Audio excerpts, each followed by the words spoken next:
Hey, Al, how are you doing? I'm great. Thank you so much for asking. It's me, Kim, and I'm back for another video.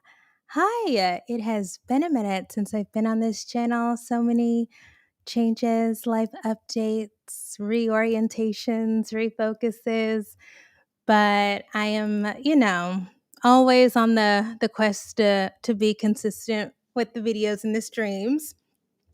I am here because I want to talk about Lizzo and some other stuff. But I know it takes people to a minute to like get on this stream. So there are some other things that are on the top of my mind. One, sign up for the newsletter. I am embarking on a long form writing project over the next year. So I'm trying to force myself to write something more often after years of making videos and making podcasts and doing everything verbally, getting reacclimated, writer, like in my writer voice and writer habits and not over relying on Grammarly to give me syntax suggestions and vocabulary suggestions. It's fun again. You may or may not know that I started my internet stuff, editing and writing a blog for Harriet, and that's how we got here.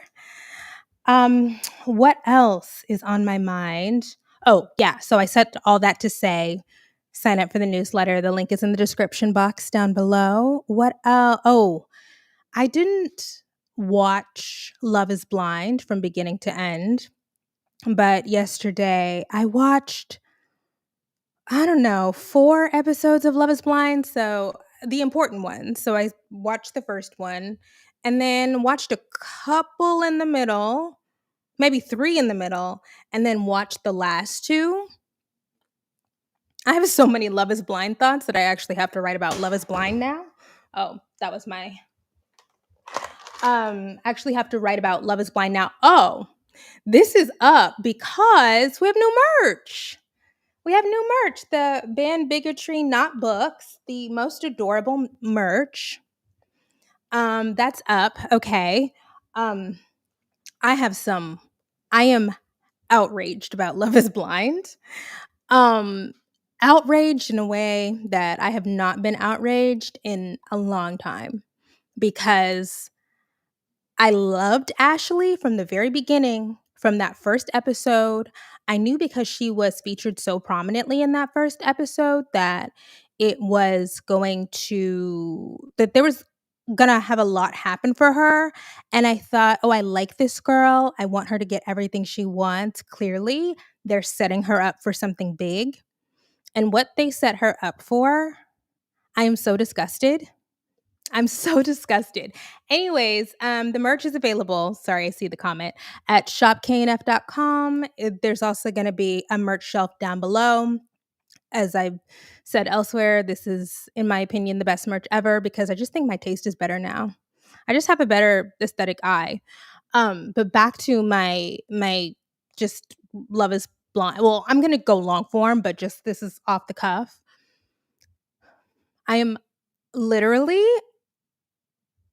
Netflix count your fucking days. Somebody has got to burn the Netflix corporate headquarters down. I'm just kidding. That's a joke. That is a joke. Do not do any acts of terrorism because of Love is Blind. But what they put Ashley through could have completely been avoided. And I think that they 100% did it on purpose. The embarrassment, the humiliation, horrible. Do not get me fucking started on this.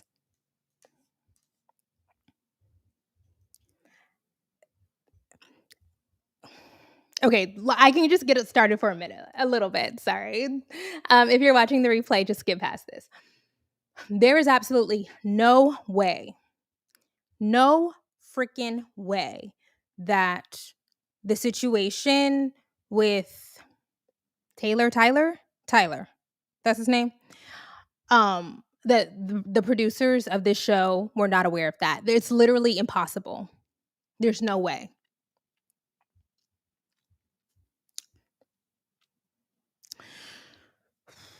Um, and so I just think there's so much about the world of reality TV that is unethical. Lots of people have explored this at length.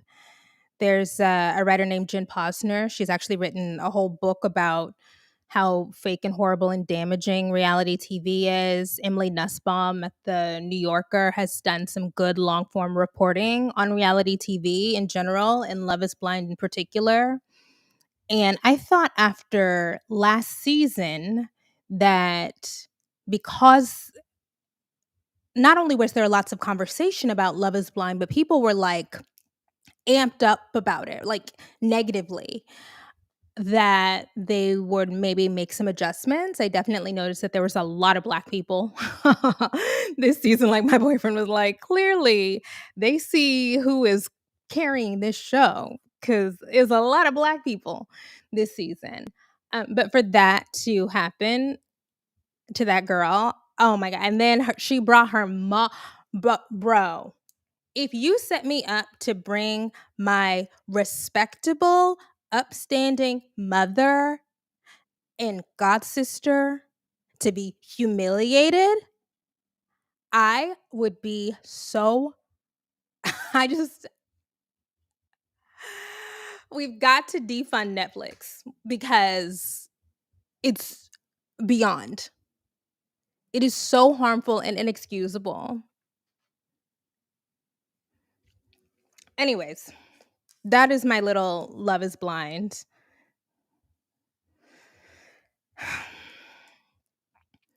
I see Camellia. This was my first and last season of watching Love is Blind. I'm honestly done.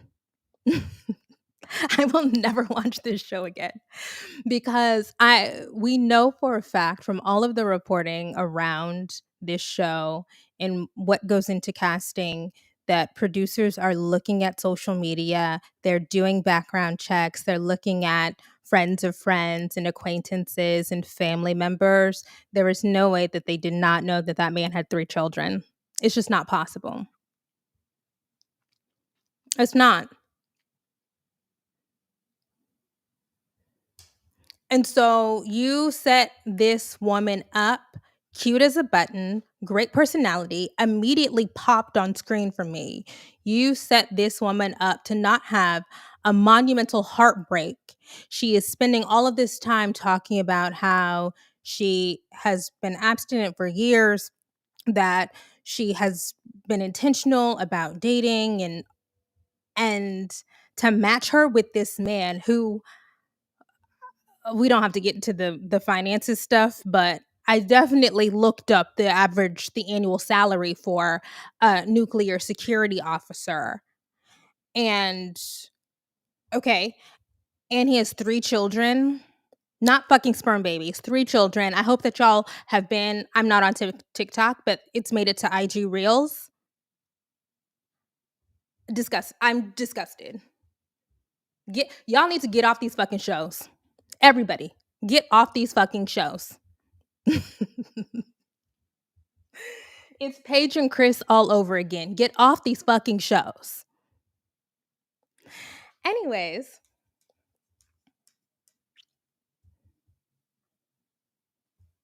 we are here today to have a conversation about Lizzo and her seeming reemergence into public life. For the last couple of weeks since the big Diddy reckoning, I've been having an internal debate about whether or not I think that culturally, societally, we will ever get to a place where people can be quietly escorted out of public life before the big reckoning, right? How many people have to be harmed before people say, no, we don't want this? And and I guess I've come to the conclusion that our discourse, our conversations around hurt and harm have evolved in really important ways.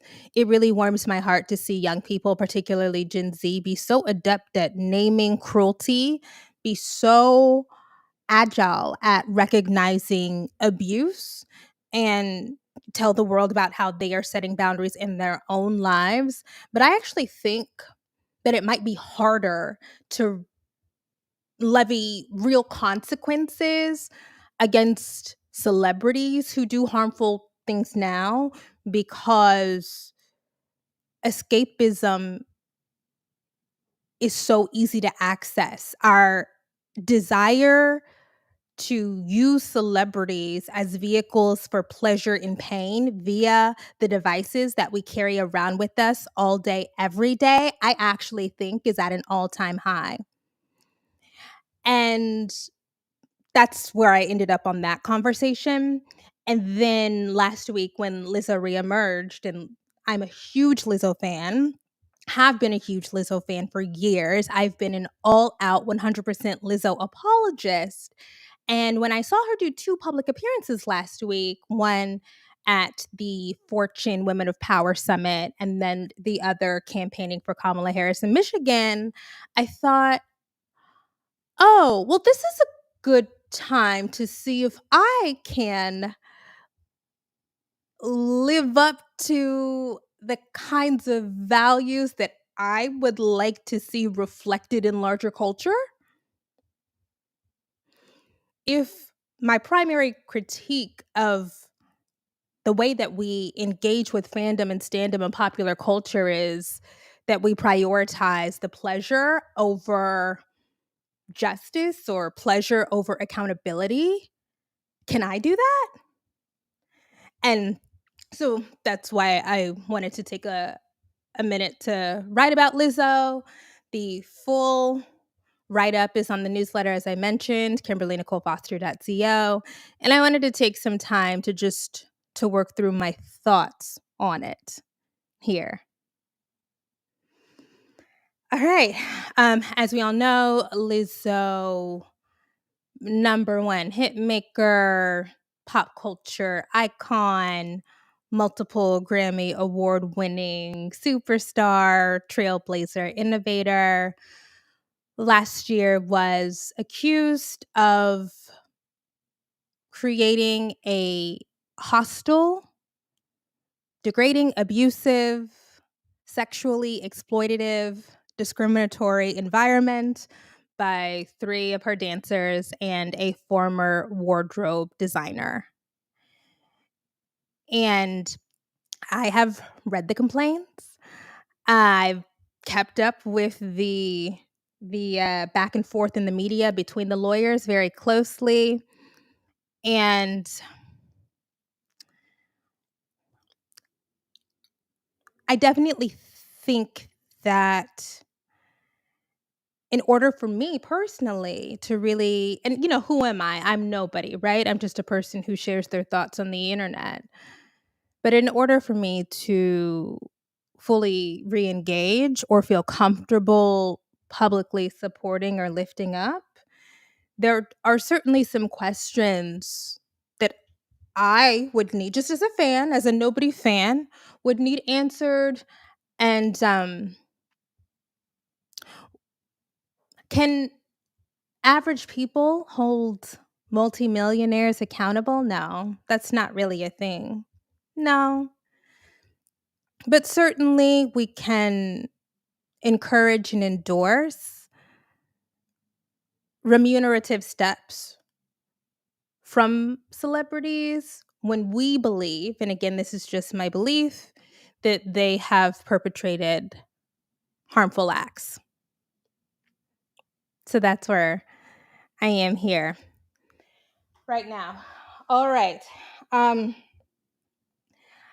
So she gave her first recorded interview in many, many months last week at the Fortune Women of Power Summit. And it's pretty short, it's only 20 minutes long.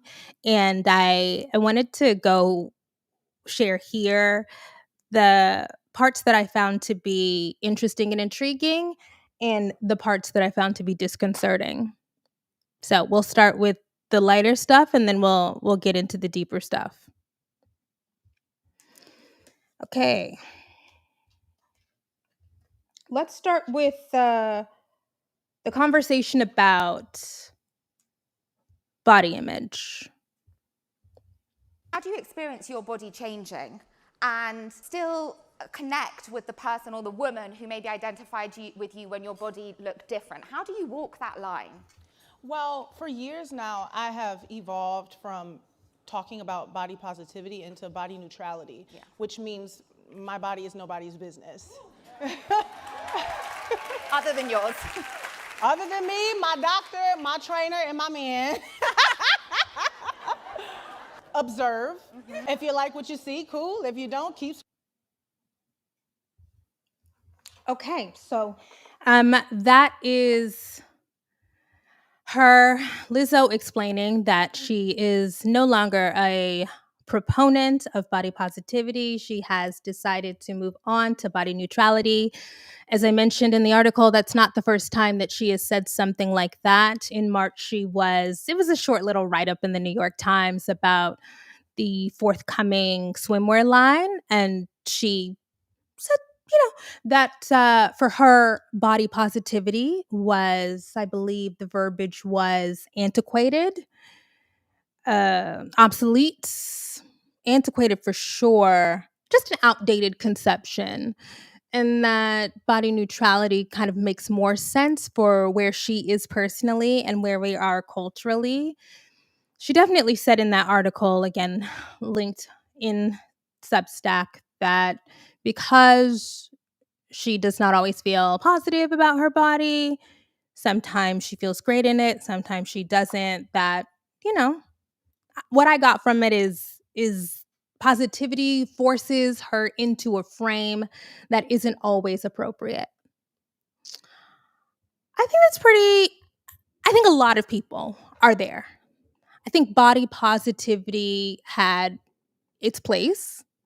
I think body positivity forced us to have conversations about structural fat phobia, internalized fat phobia. It forced us to have conversations about the incredible normalization of nastiness and disdain that fat people experience interpersonally. But we're in a new era. Just the same way that we are post woke, we are post body positivity, as I mentioned. Ozempic, Manjaro, all the GLP-1 drugs, that's been put behind us. We've seen Lizzo in her reemergence on social media talk about changing her diet, losing weight, exercising daily. There have been reports, I'm not sure that these are confirmed in tabloids, that she has lost 60 pounds. And she hasn't outwardly said anything explicitly fat phobic, but I do know that there are people who think that all of the intentional weight loss stuff is fat phobic. I don't know if I exactly agree, but definitely the way that she engages with it has changed. The other thing that of course we have to note is that she's at the Fortune Women of Power Summit because of the incredible success of Yitty. Yitty, according to, was it a Forbes article that I read, is generating over $100 million a year. And a part of the force of that, the momentum of getting the shapewear line off the ground, is it's about the value of representation. I'm a shapewear girl, a shapewear aficionado, if you will. Oh, and of course, just full disclosure, I did get a big old promo Yitty box years ago, and I actually really like Yitty a lot. A lot. I legitimately do like Yitty more than Skims. Totally. Um, but a big part of the success of the brand is the commodification of the body that Lizzo had to undertake to be a pop star, to be a global celebrity. I Nobody can be mad at her for saying, "Oh, I've had enough." Right? She gets to change her mind. She gets to say, "I don't like having my body be the subject of every headline, of ridicule and scorn, of every conversation." Absolutely. But before she told us that her body was nobody's business, her body was a business. And we can't have the Lizzo conversation without acknowledging that, for sure.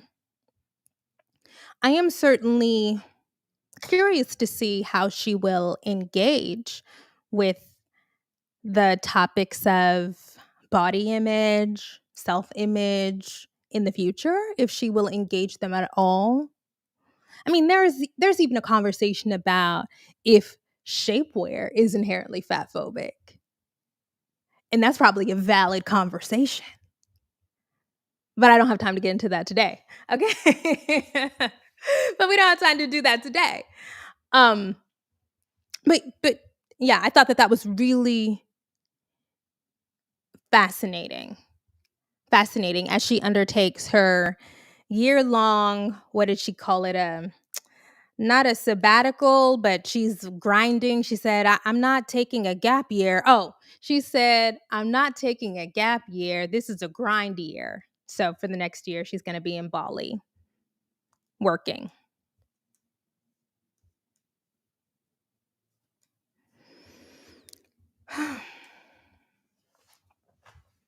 Yeah. Okay.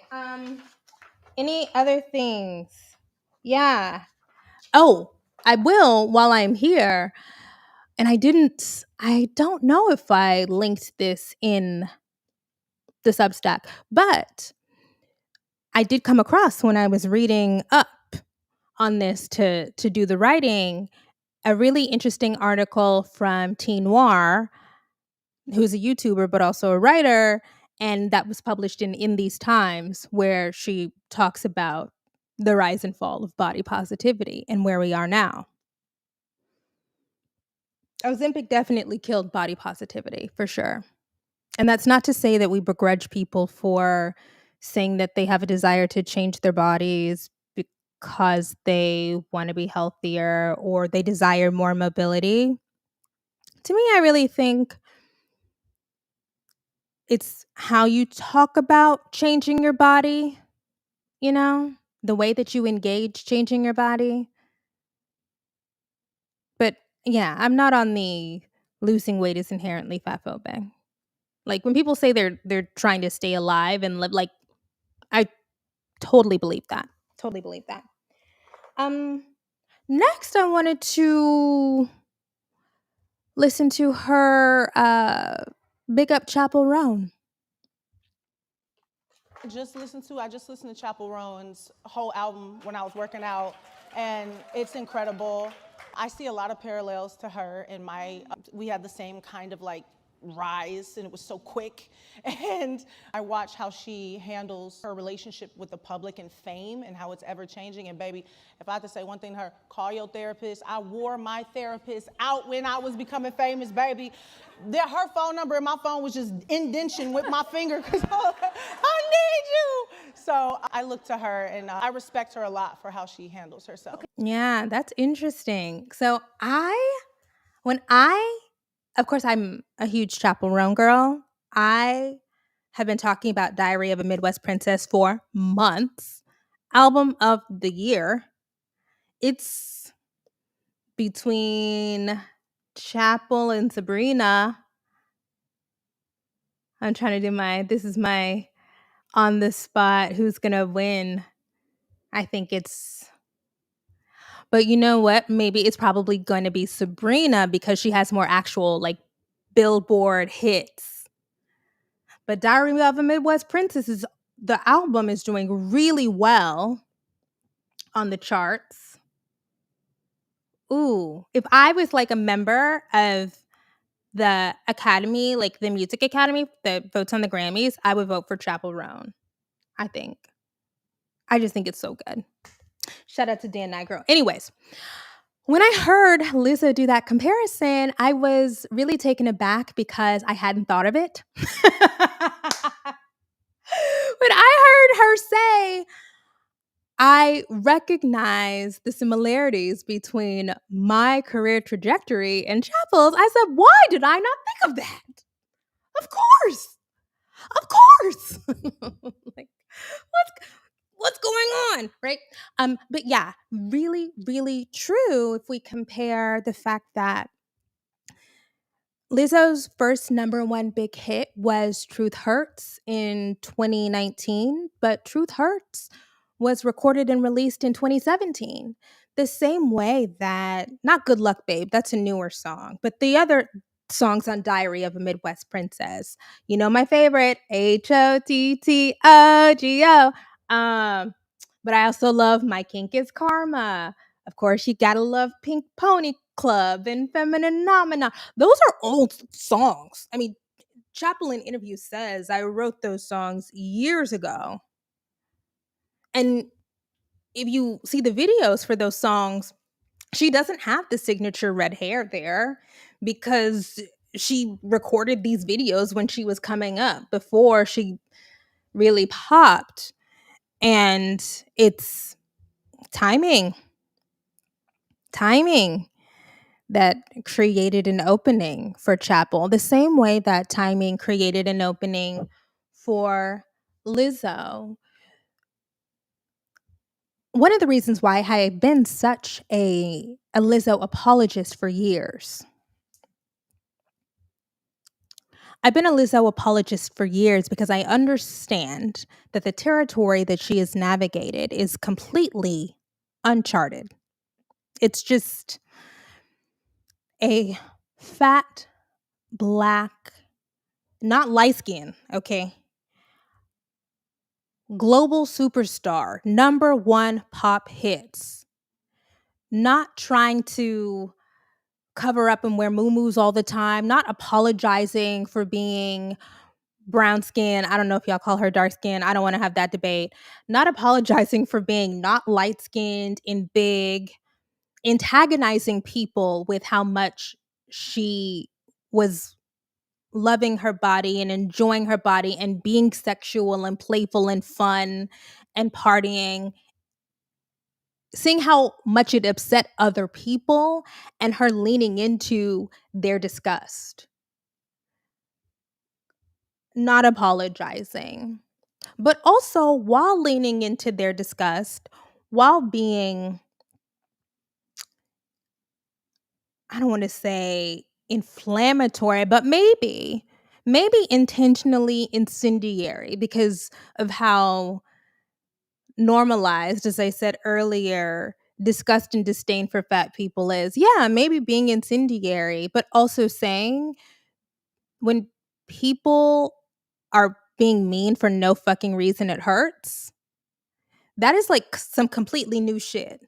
The way that she engaged with her body, her public persona, but also her humanity and vulnerability, that's fucking new. And I think that trailblazers get all the benefit of the doubt, especially the black ones.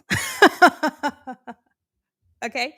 We just clear the way for them because there's no fucking blueprint.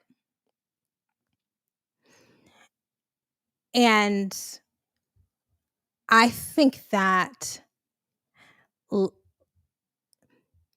it is a big deal that, you know, Chapel, I said this before, is white. We see white pop girls all the time. I, as number one pop girl, have not experienced a number one pop girl so explicitly talking about girl on girl fucking. Girl on girl heartbreak, romance, fucking, disgust. You know, like the the the lesbian themes. They are not, first of all, they're not play. They're not camp. There's no wink in it. This lady is really eating other ladies out. um, I think it's a big moment. You know, she's not playing it up because it titillates men. This lady is really I guess it's nighttime, so I can say this. I always worry my nieces are older. They're gonna watch this. And they're probably watching it right now. Whatever. Um, I mean, there's some real scissoring happening, right? I think that's really important. I think it's really important that you can have 100,000 people doing HOTTOGO at Lollapalooza and be gay and say that you don't want to perform for the Biden administration because you don't think that they do enough for Gaza or for LGBTQ people. I think it's a big deal. I think Lizzo is probably a little bit more groundbreaking because of all of the historical stuff that we associate with blackness and fatness. Yeah. Yeah, I see it. I definitely see it.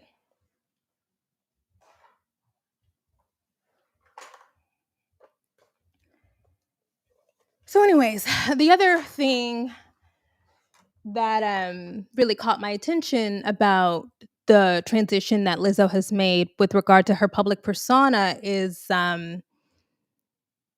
that the Lizzos going through what they've gone through in the piece, I compare it to Doja Cat or a Cardi B, people who, when they were early on in their careers, just let everything hang out all the time, that they developed a closeness with their fans by being ultra communicative, very vulnerable, though it's probably strategic vulnerability. That is not sustainable. That exposing yourself all the time, that ripping yourself open because you want people to feel you and see you and understand you, it works when you're on the rise, but after you're at the peak, it doesn't work anymore.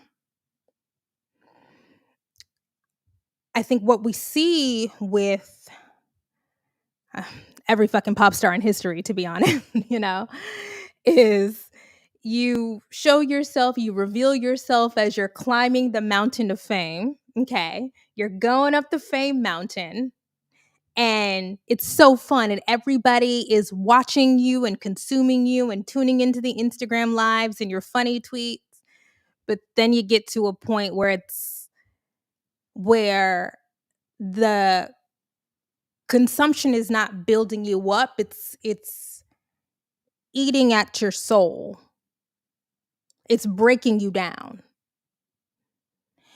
And that's in addition to the way that fame grinds people down anyway.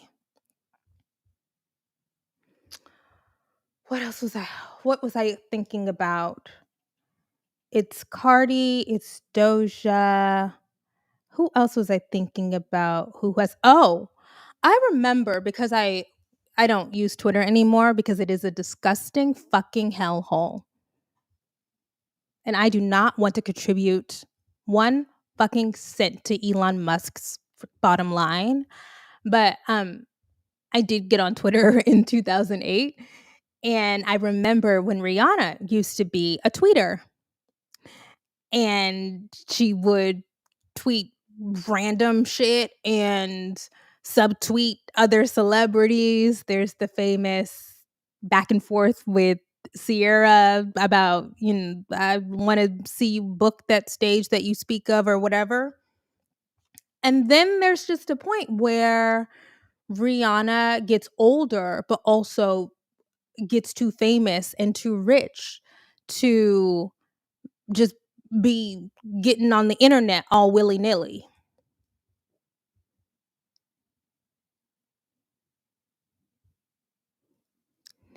And that's just it's just the process. That is the process. It's the maturation, but it's also getting burned a time or two. And what I do find to be really remarkable about Chapel and Chapel sorry, I'm so close, that Chapel has to thank everybody who has come before her is she has seen it and she has immediately applied the notes. She has seen the movie, she's written it down, studied it intently, and as soon as she blew up, we saw her say, I'm a performer on stage. Chapel Roan is my drag name, and I am all fucking in on Chapel. When I'm not doing that or in an interview, I am Kelsey, and I'm not making myself available to be consumed as Kelsey. And I have to say that the first couple of times when I saw her do that or say that, doing this stuff with not taking pictures with fans or just seeming a little prickly, I was like, oh, hey, wait a minute. Hey, this is what you sign up for. As I say all the time, this is show business, not show friends, okay? But then she has repeated it over and over again and explained it. And then we hear follow-ups from somebody like a Lizzo. And you're like, oh, you know what? Yeah.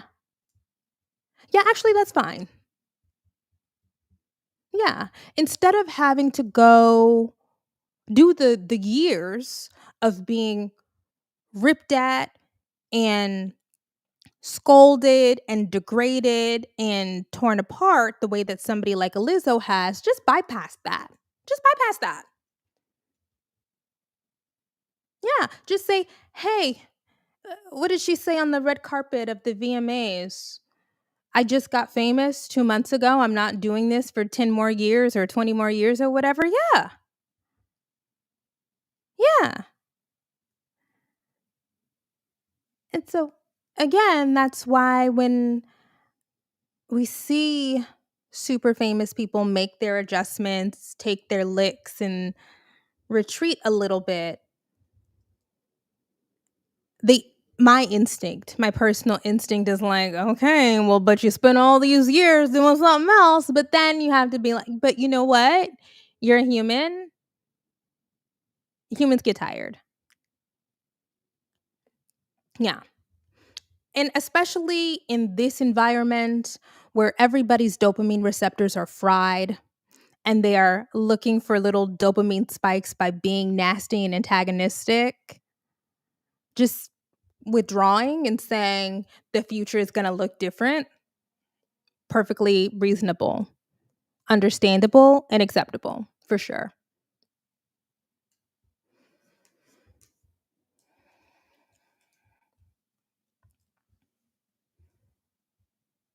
Oh, her name is Kaylee.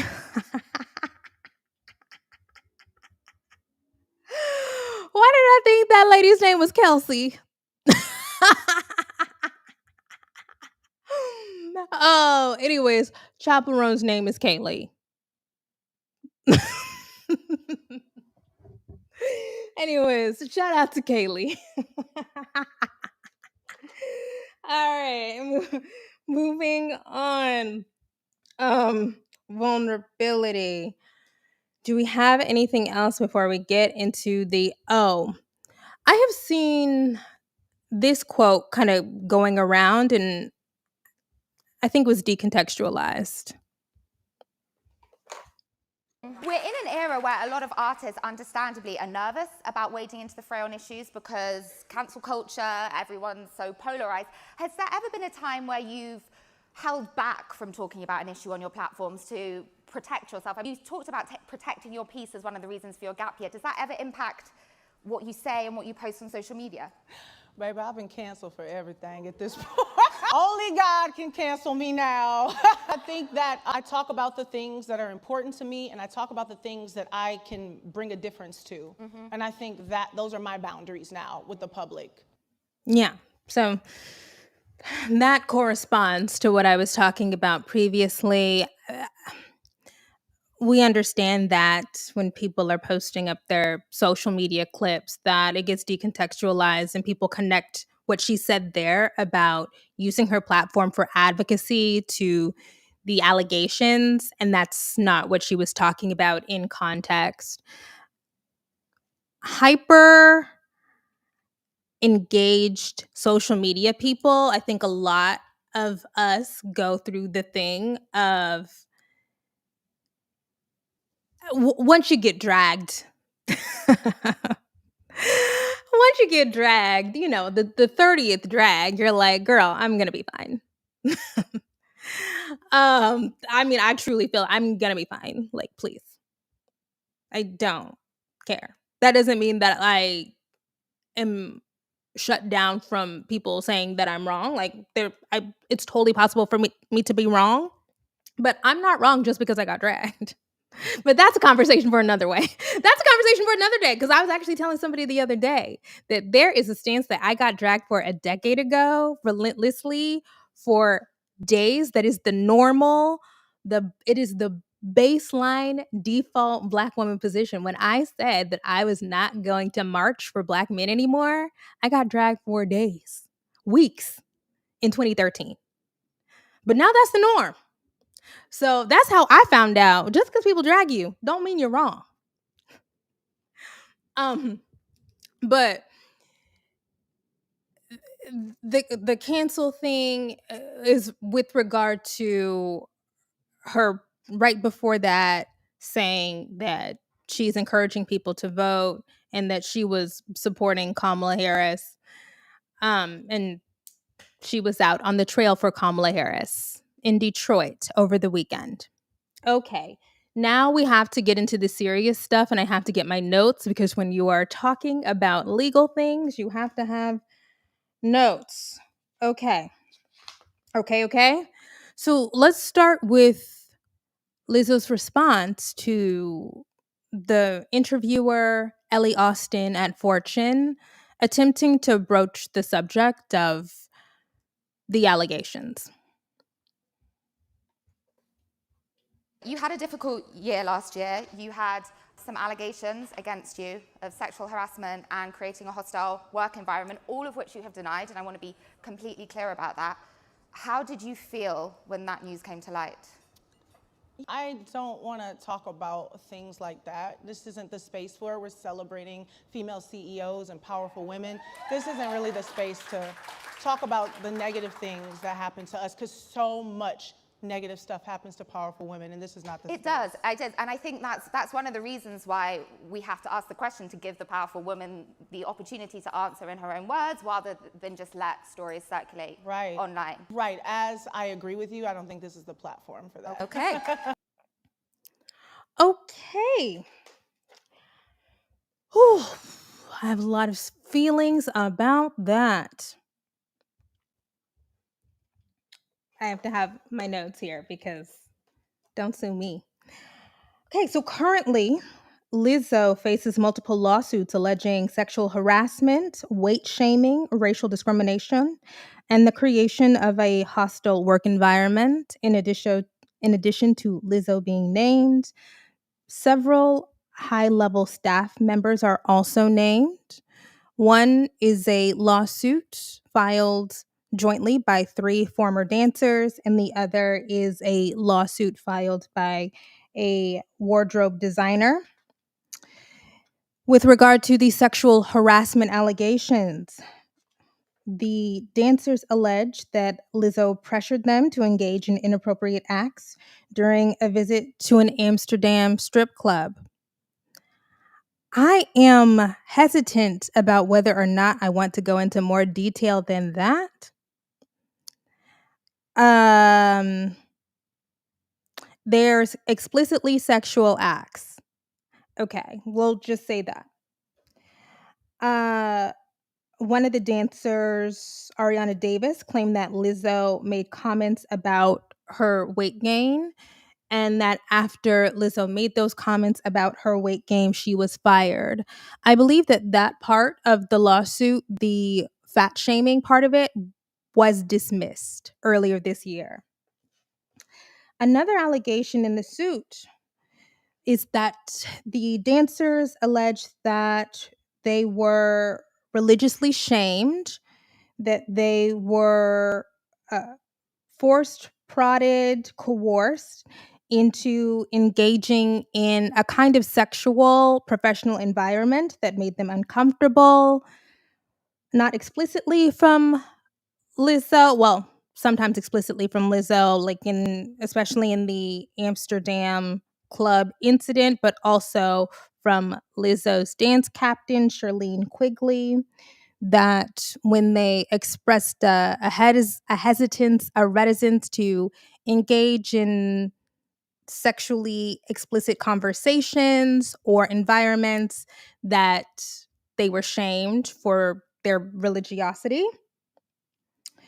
The racial discrimination part of the suit has also stood up. That is currently moving forward. The Black dancers claim that they were labeled lazy and unprofessional by Lizzo's team before they were let go from the tour. The newer lawsuit from the wardrobe designer, Aisha Daniels, alleges that Lizzo's wardrobe manager made racist and fatphobic comments and created a hostile environment. There's also an allegation that the wardrobe manager sent a sexually explicit image in an employee group chat in which Lizzo was a part. Lizzo's team has tried to get several parts of this lawsuit dismissed. A couple of them have been, but currently most of them still stand. And the lawsuit is currently on pause as Lizzo's legal team appeals the judge's refusal to dismiss the lawsuit in its entirety. So until there is a ruling on her legal team's appeal, the lawsuit cannot move forward. As we all know, I'm very familiar with litigation. And this is litigation that will be ongoing for years. Years. Unless there's a settlement, this is going to be years. And if you're a rich person and you have the resources, you can file motion after motion, appeal after appeal. It's going to be a long time. I, of course, have to say that these are all allegations. We do not know whether or not nothing has been verified in court. Lizzo has not been found liable of any wrongdoing at this point in time. She has vigorously and vehemently denied the allegations. Several of her former dancers have come out in support of her. There are also dancers that have stood in solidarity with the accusers, and those people don't have anything to gain from this. And so that is where that stands. I have to say, in reviewing the legal claims, in reviewing the public statements from the dancers and Lizzo's legal team, we've got to stop lawyers from making tacky public statements. Have found the way that the attorneys have been going back and forth about these people are opportunistic, and it's just like, I just don't do that. I don't think it makes either side look great. um hmm what can I responsibly say? Here's what I can responsibly say.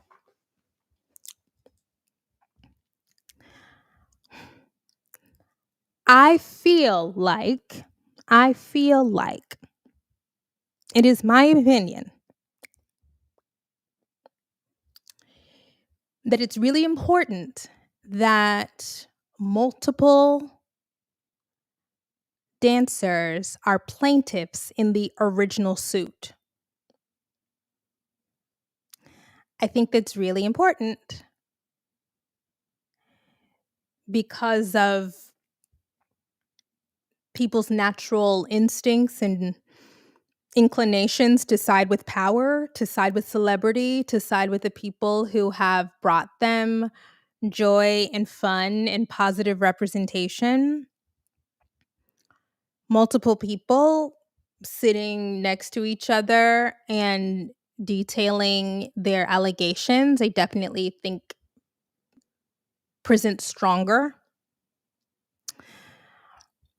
Um, I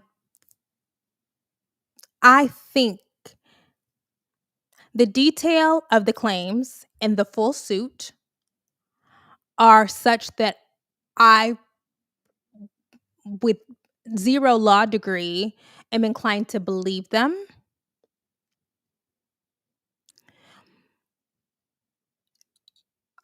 So the big one that everybody was talking about was the outing in Amsterdam at the sex club where the dancers were coerced into participating allegedly, where the dancers were allegedly coerced into participating in sex acts and being touched or fondled without their consent. There's no way to explain it away. There's no way to excuse it. In my humble, non-professional legal opinion, pay the ladies them their money, honestly. Just pay the ladies the money.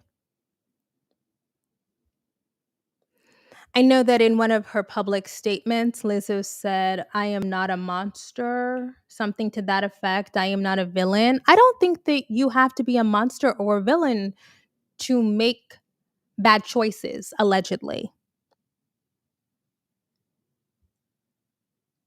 I don't think that these things are binary. I was disgusted last year when the people who hated Lizzo anyway, who couldn't wait to make their hatred of her and how disgusted they were by her body, those people jumped on her and compared her to Diddy and Harvey Weinstein. And of course, it's all fat phobia and misogyny and misogynoir and all of that. And those people are not credible. We don't listen to those people when we are assessing whether or not people have been harmed. As I mentioned in my write up, to my mind, and I have read the documents, okay, because I'm a fucking nerd. I think that this is a case of someone becoming famous very quickly,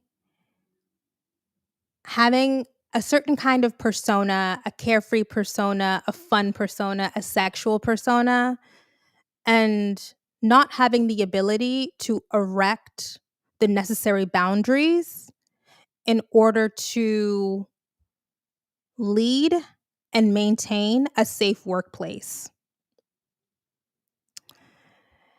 Yasmin Nair wrote another article about this in these times. This is a workplace rights issue. This is uh, allegedly about sexual exploitation, sexual harassment, racial discrimination. But fundamentally, if your employer is coercing you or urging you or pushing you, allegedly, into partying in order to curry favor, proving that you're fun and down for anything in order to curry favor, that is a workplace rights issue. This is a labor issue. And from my completely layman assessment, it seems like somebody who did not have the skills to effectively separate fun, carefree party person from I am these people's bosses. You know, what's the meme going viral right now? In the club, we all fam. We're not all fam in the club. We're not. You are these people's boss. You have power over them. And it is your responsibility as a boss to wield that power responsibly. And those are hard lessons for most people to learn. I do think I'm coming at this from a more understanding place because I have been a boss and I hate being a boss. Hate it. I hate it. I'm literally at this moment trying to train somebody to replace me. I hate being a boss. Most people are not, they don't have the skills. Many of us don't have the skills or the desire. And being thrust into that gets a lot of people fucked up. Now, that's not an excuse. That's why I think that she should pay the ladies for what allegedly happened. I can only explain recent voice requests. Oh, that was I just got Alexa. Pause. Sorry, I just got shocked. Did I just say Alexa? That's not an excuse. It's an acknowledgement that people can make really big mistakes, big costly mistakes that hurt other people and that can potentially crumble businesses. And they don't have to be thrown away forever, but you gotta acknowledge the wrongdoing, allegedly. You gotta acknowledge the alleged wrongdoing. And so the tough thing for me here is we have been here many times before with lawsuits and allegations and claims. And we have been in the position as pop culture consumers, fans, in the position of saying, how am I going to engage with this person moving forward? Do I expect Lizzo in that interview with Fortune magazine to say, and this is what happened, and this is, no. I get lawsuits. I understand that you basically can't say anything that would potentially open yourself up to more legal exposure, I get it. But there was just something to the way that question was answered that really rubs me the wrong way about we're here to celebrate powerful women and negative things always happen to powerful women and this is not the space. And I'm just like,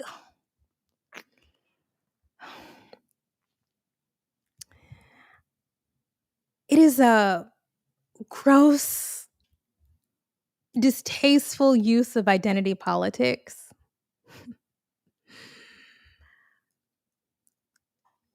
If people are accusing you of creating, fostering, cultivating a hostile, exploitative, abusive workplace environment, attempting to deflect from that by saying powerful women become targets, negative things happen to powerful women, I don't want to be negative, trying to toxic positivity your way through that, I just find to be, it doesn't work for me. It doesn't work for me.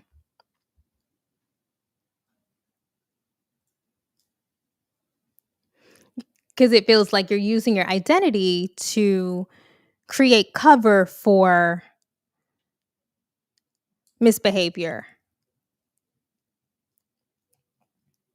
And one of the reasons why I have liked and supported Lizzo for so long, alleged misbehavior, I have to say. One of the reasons why I have liked and supported Lizzo for so long is because she has not only been such a fierce advocate of fat acceptance, body positivity, loving yourself, loving your body, being sexual, not giving a fuck, but also expressed and shown a desire to support other Black people, support Black gay and trans people, to create community.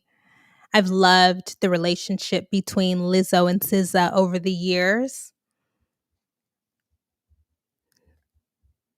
But you can't be a good community member.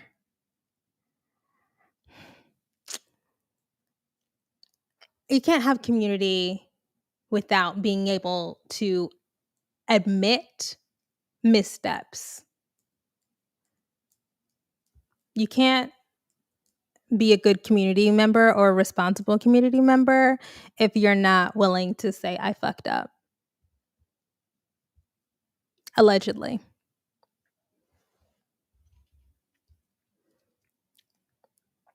And that's easy for me to say because I'm not the one who would have to pay out millions of dollars. You are fucking right. Okay? If that's what you are thinking, you are fucking right. I ain't got it.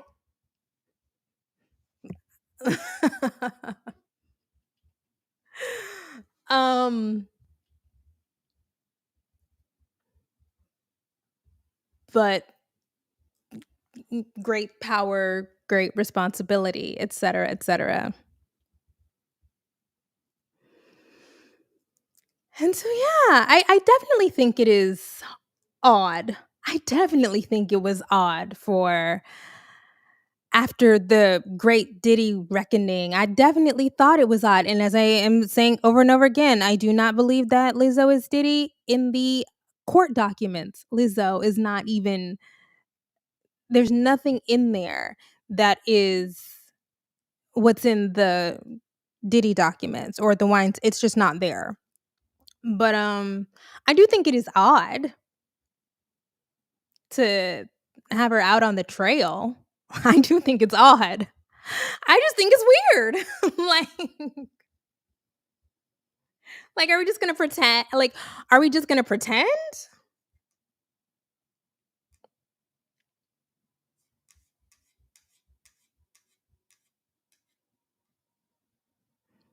Are we just gonna like ignore it? Or I just think, are we gonna repeat the same mistakes over and over and over again until the end of time?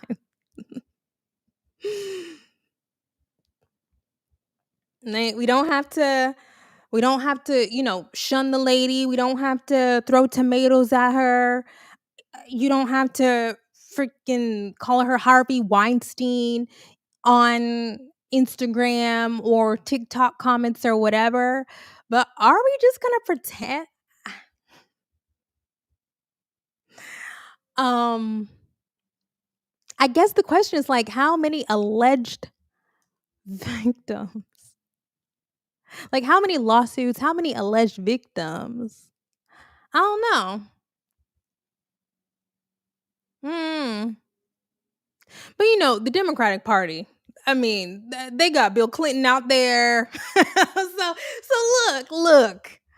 I am not expecting a super high bar. I'm just saying. It's a whole lot of stuff going on in the Democratic Party. I mean, of course, there's stuff happening in both parties, but I don't give a fuck about the Republican Party because I would never vote for a Republican. Um, Yeah, you guys. I definitely think we're at a point where we're gonna have to think deeply about how we engage with allegations. And look, maybe I don't have it right. Maybe I don't have it right. Maybe I am being too quick to what would y'all say, quote unquote, throw Lizzo away, even though I'm not throwing her away. I will always acknowledge what an important cultural figure that Lizzo is. I just think, can I am I who I say I am if I don't point it out? Am I who I say I am if I don't discuss it?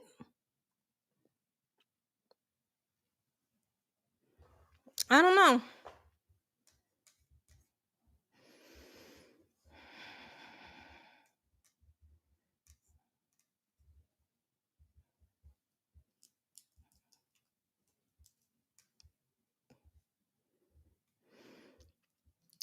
Okay, I can pull up some.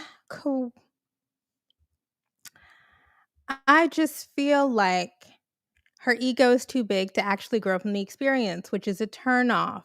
I don't know. I think everybody is capable of change and transformation. And the other reason why I feel comfortable is because I don't think Lizzo operates. Okay, I don't know this lady. Not me pretending like I know, okay? But I have heard, not just from what people say publicly, I have heard from what people have said privately about the ways that she has supported and uplifted trans people, queer folks, black people, money she's given. And of course, money is not a panacea, but also like other kinds of structural supports for people. I- And again, I don't know this lady, so I don't want to project like too much onto it, but I just think it's possible for people who have expressed the kinds of politics that Lizzo has expressed. I think it is possible for there to be legitimate restoration. And I know nobody cares about transformative justice anymore. Nobody cares about restorative justice anymore. I get it. We've moved on culturally, but I'm not giving up on that.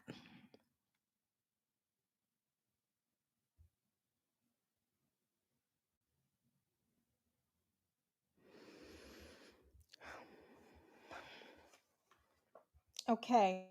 Anything else that I have here? I don't think so, you guys. I don't. Anyways, shout out to y'all. Shout out to those of us who are just trying to work through the grays. I think it's in When Chicken Heads Come Home to Roost. Well, it's Joan Morgan talks about fucking with the grays. I think a part of being a progressive, being a justice oriented person is because I don't get everything right, because I have fucked up, because I have said shitty things and I have harmed people and have tried to do my best to acknowledge that. I have a lot of grace and space for other people who have allegedly fucked up, allegedly done harmful things. But you don't just automatically get your slate wiped clean. Time does not heal all wounds. Dipping out for some months or a year or whatever doesn't just erase it. And This is a challenge for all of the feminist girlies, all of the feminist pop girlies. The link to the article is down below. I will shout out the merch one more time. Ooh, not my laptop being a little dirty over there. The link to the merch is down below. So cute, adorable, adorable. Literally, fan bigotry, not books. I will see y'all next time. I'm gonna meditate, ruminate on my Love is Blind thoughts. Keep Ashley lifted. Prayer circle for Ashley. Because, ugh. I mean, okay, well, since we're here, I can just like really go through the couples. Leo and Brittany, I knew from the very beginning it wasn't gonna, like, literally from the moment that they met, I knew it wasn't gonna work because her body language immediately was disgusted. She was immediately disgusted. She was literally recoiling. Marissa and Ramses, break up, break up, break up, break up right now. Marissa, break up. Okay, break up right now. The mom had a real nasty attitude, but I said, by the end, I said, okay. Who were the what was her name? Alex and Tyler. Alex was a really pretty girl and she was plus size, and then Tyler, oh, she didn't like him. She was also immediately disgusted by him. And you know what the Love is Blind stuff really gets to? I'm sorry if I'm going to repeat this tomorrow after I write this article. It really gets to women are superficial. Like, women are just as superficial. This idea that money like fixes everything, no, it doesn't. It doesn't. Tim, Alex and Tim. Okay, yeah, Alex and Tim.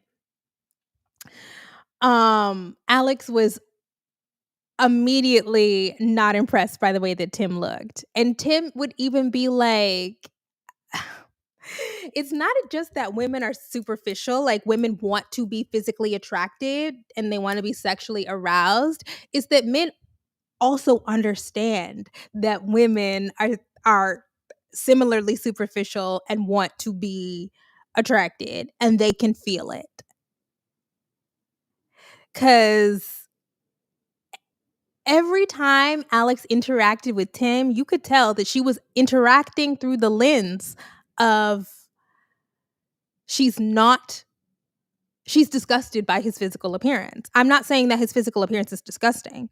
I'm saying that every time that when he put on the hat, when Tim put on the hat in Cabo and she was just like, immediately no, she got the ick. I'm like, girl, if you thought that man was fine, you would not have gotten the ick like that. It's like my partner wears things that I sometimes think are disgusting, but because I see him through the lens of being a very physically attractive person, I'm never like, oh, like, you know? And like, it was just like she couldn't, and she brought up the hat again because she is disgusted by the way that he looked. I'm sorry. I hate to. And the whole thing with his parents. Anyways, I'm glad Tim caught on to it and broke that up. You had to break it up. Had to break it up.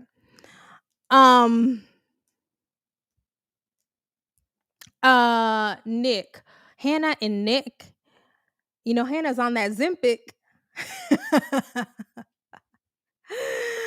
Hannah is also a really interesting one because from the first episode, Hannah 'Cause immediately I said, "Oh, they got a little a size 12 maybe white girl on there," right? Because I know one of the big criticisms of Love is Blind is, "Oh, if Love is Blind, then why don't you have any uglies on there? Why don't you have any fat people on there?" That's one of the criticisms. They're not gonna have people who are ugly or whatever, but they did get some, plus size people, but they're still cute, cute girls. Um, I think Alex is beyond cute, but cute girls. But Hannah from the first episode was like, "Oh, you can have a great face, a great personality, a great this, a great that, but all some people can see is your body." And I remember thinking there's a reason why they're showing this. It's not just because she is one of the token plus size girls. And so when Hannah met Nick, first of all, bro, bro, I've been saying that people under 29 don't need to be on these shows. If you're under 29 and you want to get married, go outside. Find your local pub. Like, what the fuck? Get off of reality. Well, actually, nobody needs to be on reality TV, but especially not those people. But first of all, she was just so young. Only a young person would have conversations with Nick and say, "Oh, I love him." Ew, ew. No, you don't. Ew. And I immediately can recognize that's your 26-year-old brain, because I think a lot of us have had interactions with a Nick, somebody who just is just a little too has too many lines. You've practiced these lines too many times. It's very suspicious. But your young brain says, "Oh, this is amazing. I'm special," but you're not. Um And so that was doomed from the beginning. And then Nick and Hannah see each other in person for the first time. She immediately got the ick. Immediate you can you can just tell from people's body language. She was just like, ugh. And that's when it flipped. She went from, "Oh my gosh, like I love," to, "Oh, okay." And then everything that Nick was doing then, she was seeing through the lens of, "This man is not ideal." And she even went on to say, which is so funny, and I didn't watch every single episode because who the fuck is gonna do that? But when they were in Cabo, and by the way, at the Viceroy, I went to me and my boyfriend had his 40th birthday trip, and half of the trip was at the Viceroy, and half of it was at another resort called One and Only Palmia. And but I knew that the Viceroy was on its way out when we were there. I think we had a conversation like, "Oh, it's a lot of people here." But now Viceroy Los Cabos is done. It's over. Not to be a snob. Viceroy Los Cabos is it's over. Um but she had a confessional Hannah did, and she's like, "Yeah, like my normal type is 6'5", super attractive, hottest guy in the room, former athlete." And he's not that, but and I'm like, it's so funny, Hannah, because 5 episodes ago you said that people were overly focused on bodies. So what's going on? But Hannah is just a mess, just an insane person. They're both a mess, but the way that she acted, it's funny because like I can imagine younger crazy Kim like saying something similar, but now that my brain chemistry is leveled out and I'm a mature person, I literally would never say something like, um, "I turned you into from a boy into a fucking man." I said, "Hannah, you're fucking psycho. You're psycho. You're psycho." Like, what's.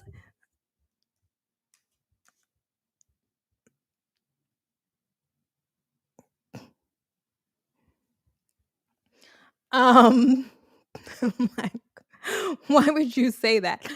I am. I have caught up on the last 2 episodes. I have.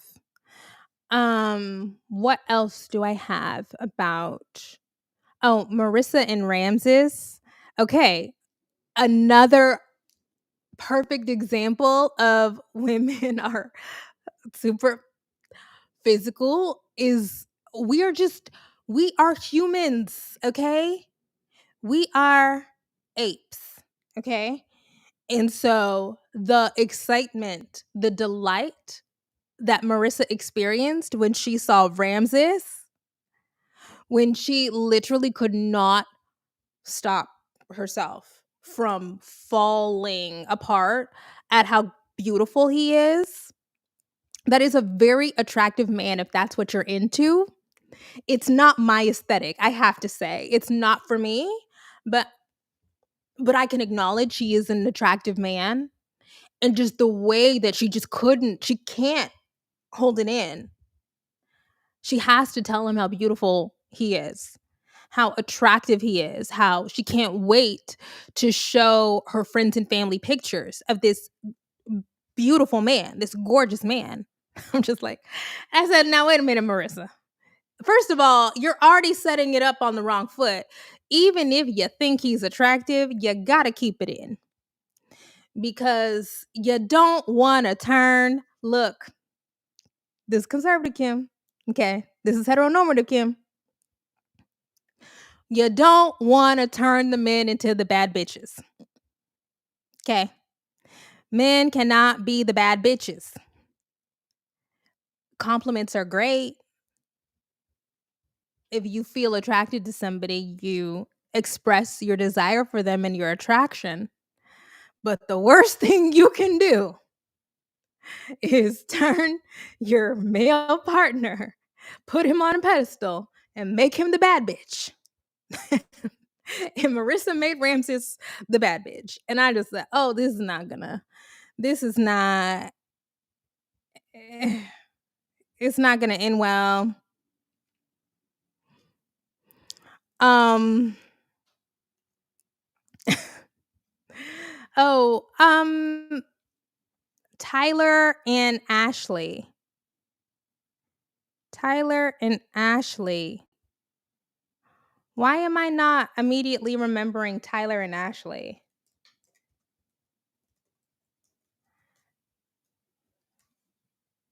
Oh, I've been talking about Tyler and Ashley. I'm like, wait, I thought I talked about them. I'm like, what? Okay, okay. Well, this is good. I'll just do my brainstorming now. I'm like, Tyler and Ashley. Kim, you've been talking about Ashley all night because you love Ashley. Um, I immediately loved Ashley. Great personality, bubbly, beautiful smile, beautiful teeth. She has hair that lets you know that she hangs out with black people. I don't care to explain further, but if you're black, you know what I mean. Seems like a fun girl, smart girl, great time. Um, when she picked, because I skipped so many of those talking episodes, I didn't see the process of them falling in love, but I definitely did see him crying about the deaths that he's experienced, the tragedy that he's experienced, all of these really personal things, the things that have broken him down. And it's like, I mean, there's no question about why he didn't bring up the fact that he has 3 children. It's an intentional deception.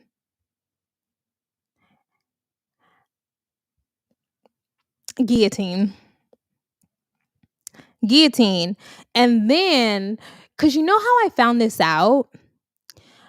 Because I loved Ashley, was like, "Oh, I want to see what Ashley is doing. I want to see if they're who she picked, if they're cuddled up or whatever." And then I saw the TikToks on Instagram from his baby mama, mother of his children, and she explained the story. And I'm going to be honest with you, I saw the mother of his children and thought, huh, that looks like a lesbian. So maybe this sperm thing is a real thing. Okay. Oh, I should say, because you're gonna say, Kim, what does a lesbian look like? Okay, I'm so sorry. Um, I'm I'm old, okay?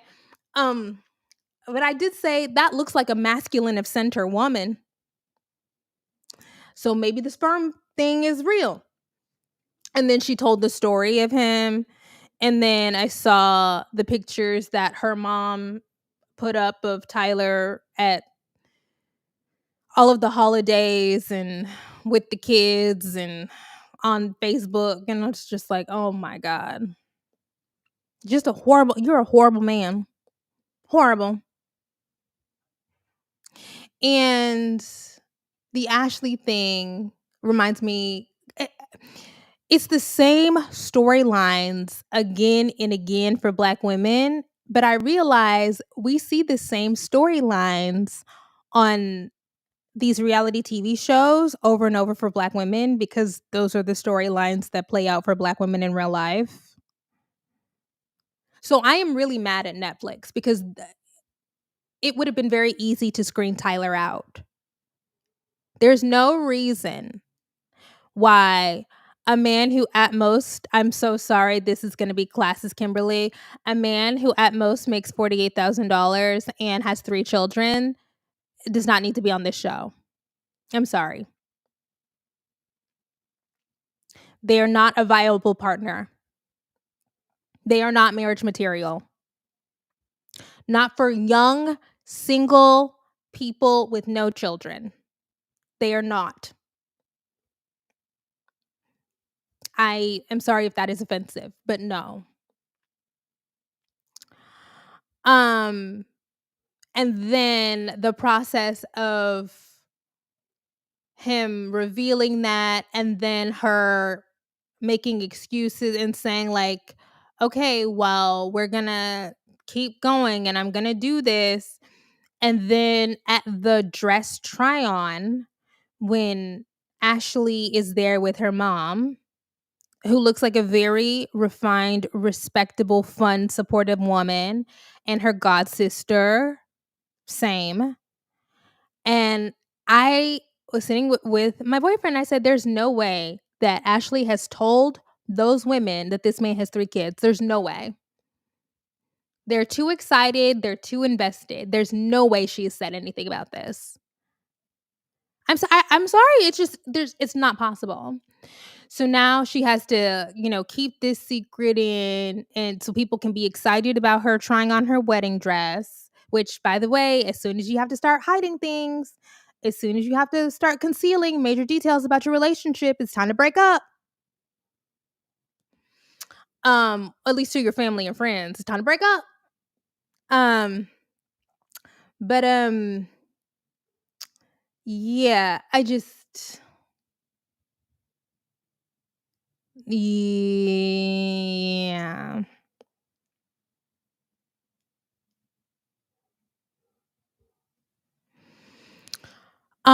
So in the pods, Tyler talked to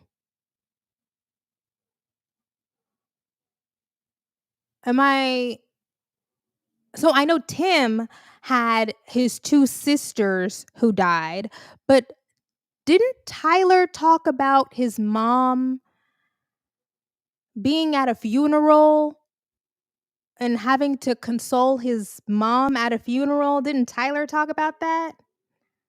Or did I make that up? I don't know. I'll have to go back and revisit.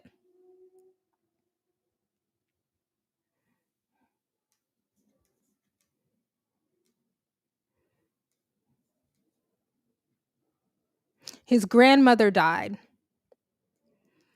Oh, yes, the praying. And this, you guys, again, this is why it gave me. Y'all remember Married at First Sight, Paige and Chris? I said this years ago, and people are like, don't put it on Christianity. Yes, put it on Christianity.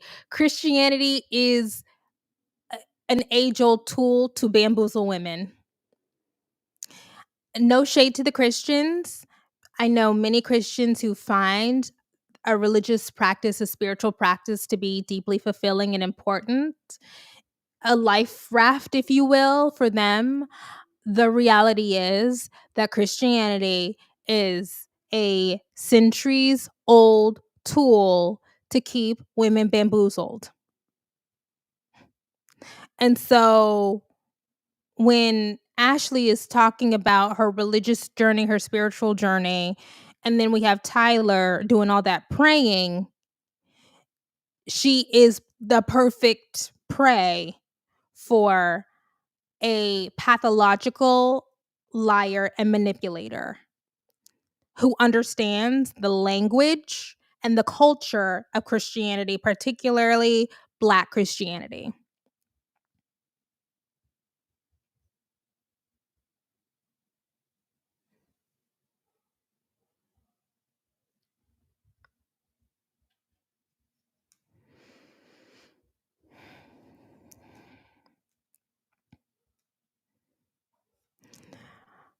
Uh, I Did they get married? I really hope that they did not get married. What day is today? The 21st. So the wedding episodes come out in 2 days.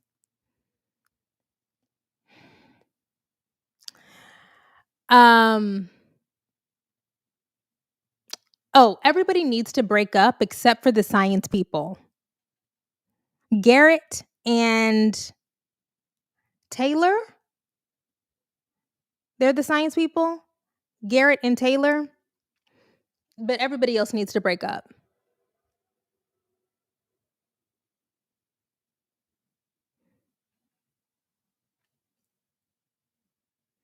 I will say the science people seem very well matched.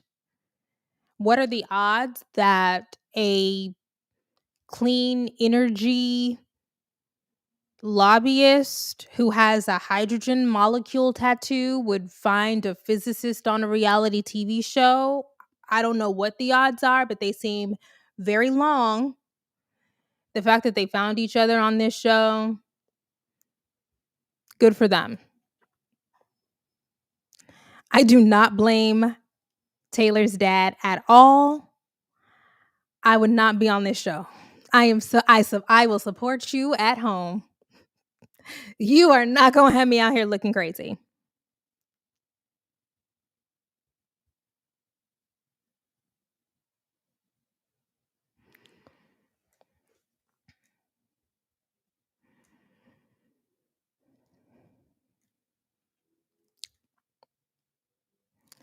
Oh no! You guys, are you telling me that Ashley and Tyler got married?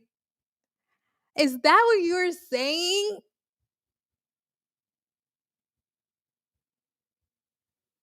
You guys, no.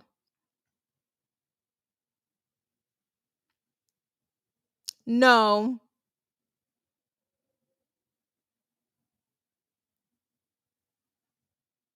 This is horrible.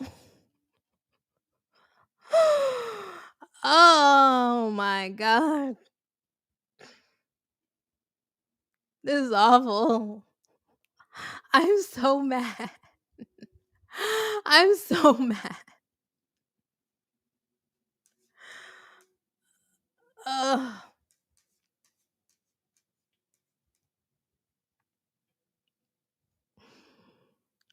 Ugh.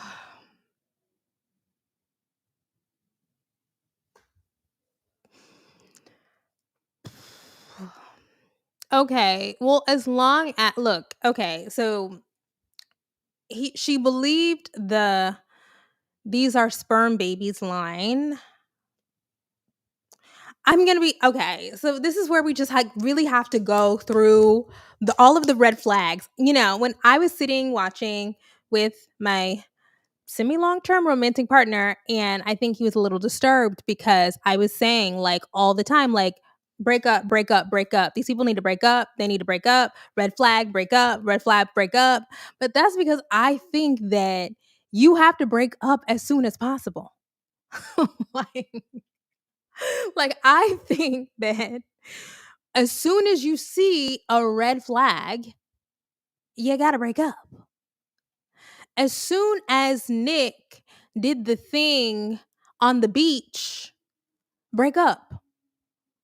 The first fight between Tim and Alex, break up.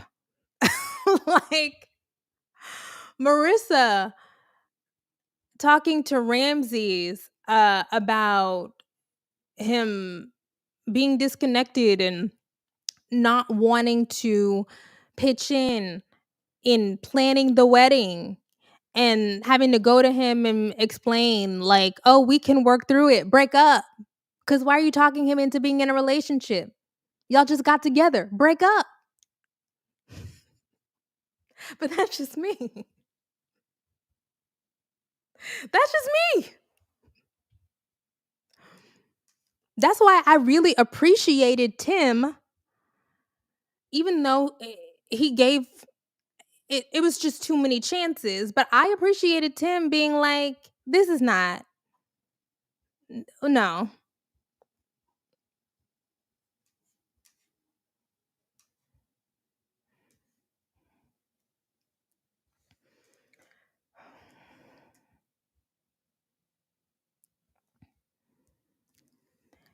Ashley was on IG comments defending. Oh my God. This is just, it doesn't have to be this way. We don't have to live like this. I mean, bringing bringing 3 children into a relationship to me is like, if you have 0 children and you are signing up to be with a person who has 0 children, somebody bringing 3 children into a relationship and a messy backstory and the lying, cuz it's not just that you didn't say it, but then when you finally told her about the children, you lied about it, and then you have to keep lying and gaslighting, break up. There's literally no coming back from that. That is not a person that you want to be connected to. If it was just about him being afraid to disclose that he had 3 children, that's one thing. To lie about the origin of the children, inexcusable. To conceal the fact that, according to the mother of the children, he was with the children the day before he left to be on Love is Blind. And then repeatedly told Ashley that he was uninvolved and had no, that is actually, it is beyond, it's not just that the kids are a deal breaker, it's that you are a psychopath. Okay? You're psycho. You are completely untrustworthy, an insane person. Because what type of normal person gets in front of potentially tens of millions of people and lies on their kids? What kind of person does that? That is not the person that you want to be married to. That's not the person that you want to introduce to your family. It's not the person you want in your wedding pictures.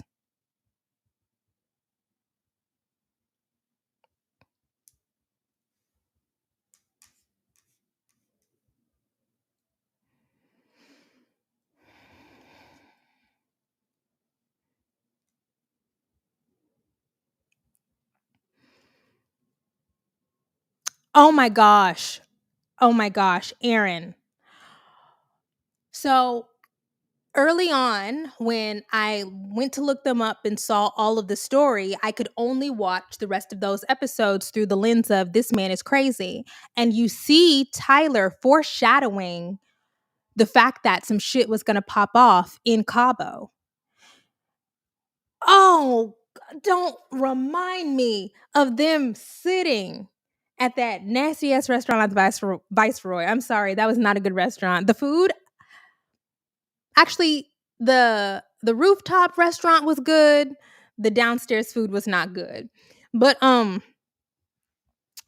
sitting at that table and him prepping her, saying, some stuff's gonna come out. People are gonna, some crazy people are gonna come out and talk shit about me. And her sitting there with him being like, I love my mom, but, I'm just gonna have to tell my mom, this is between us. I'm like, oh my God. Oh my God. You're preemptively defending this man you don't know against your mom. You don't know this man. You're preemptively telling your mom to sit down and shut the fuck up for a man you don't even know. That's why we're losing recipes. We're losing recipes. Because what? Oh, she walked right into that trap. Mm-mm. Monica and Steven. Oh, Monica was the black girl and Steven was the electrician. I knew that that wasn't going to last. I skipped some episodes, so I didn't see them break up, or I don't really know what happened to them. But the Cabo episodes that I saw, I just thought, y'all are just living two different lives. It seems fun. The idea of her being like, and my boyfriend was like, oh my God, wait until the manosphere sees this. Because it's like the uppity, like sophisticated, I should say, the sophisticated professional woman being like, he's an electrician and I don't care. Like, it is, and like, like, oh my God, like, love is love. Love is love. But they weren't on the same page.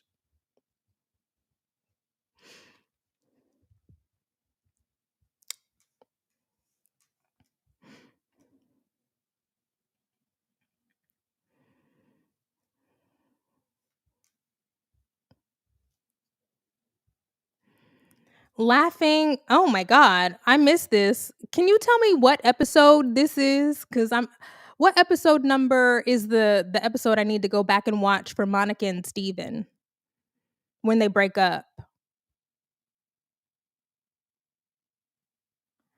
Because I was like, Monica's really pretty.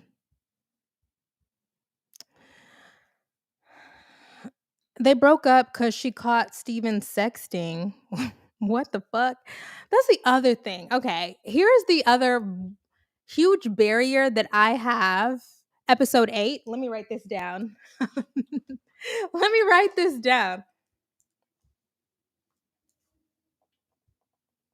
Okay.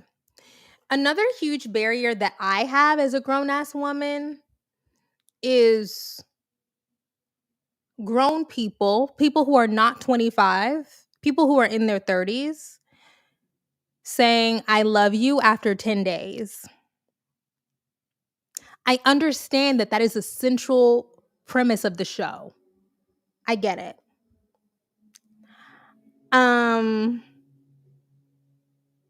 But what I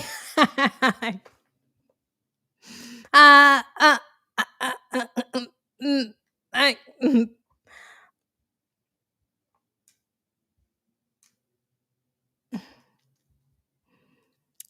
Steven lost his job and Monica sent him almost $400.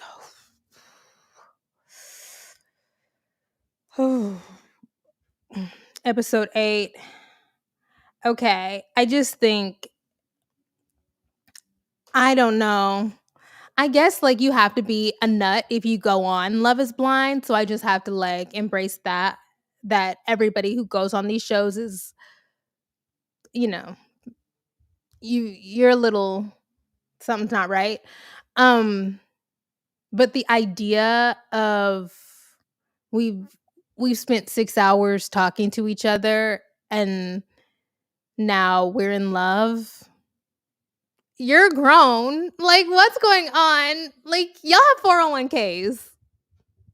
Y'all have bills. It don't make no sense. I'm sorry. Mm-mm. Mm-mm.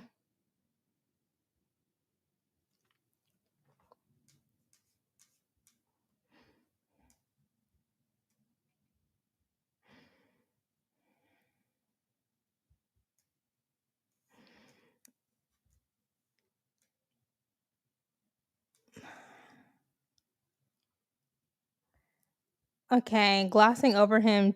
Oh, okay. This is the big thing. Um, if men, this is something that I just have learned.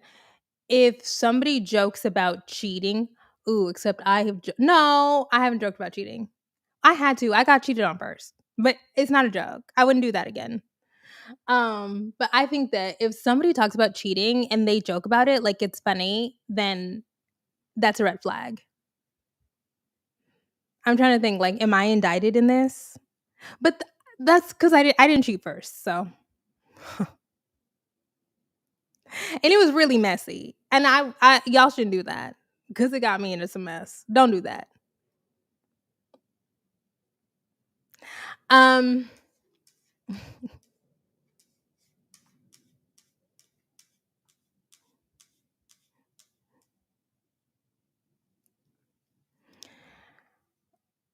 I live in DMV, and I'm truly scared to see these people in public.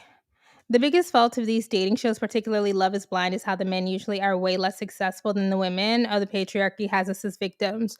Oh, okay. So, yeah, okay. This is, but that's why I actually think if we're really going to get into like these like gender dynamics, I actually think one of the reasons why Tim felt empowered to like break things off is, like Tim is a homeowner. Tim has a real job. Tim has things going for him. Like he can find somebody else. I think the women like Marissa is just like is so painful to me cuz when they were on that boat and she was like, and I'm finishing school and I'm working and I'm doing this and I'm studying and I'm trying to plan the wedding.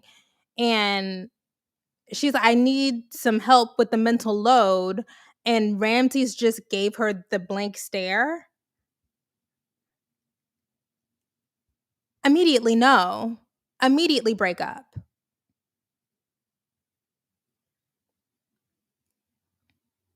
I think being the quote unquote breadwinner is fine. If you have to explain, if the first time you have to have a mental load conversation with somebody who is living off of you, break up. That's how I feel. That is how I feel. I think we are our strong women, we are empowered women. Mom, I am a rich man. I love that for the ladies. Sisters, you're doing it for yourselves. Sisters are doing it for themselves. That's great. But if you then have to drag along your male partner to get them to be an active participant, immediately no, break up. And that was when I realized why the mom was such a hard ass. Because Marissa, beautiful lady, smart woman, hardworking, but Marissa and Ramses, they don't have their values are not aligned. When they were at the lunch with Marissa's mom and her siblings, and she talked about her ambition and earning things and earning money, and like, I want to be a billionaire. I want to be a millionaire. And Ramses is like, well, billionaires shouldn't exist. And then he's like, well, not millionaires either. I'm like, immediately, y'all are not, this is not going to be a thing.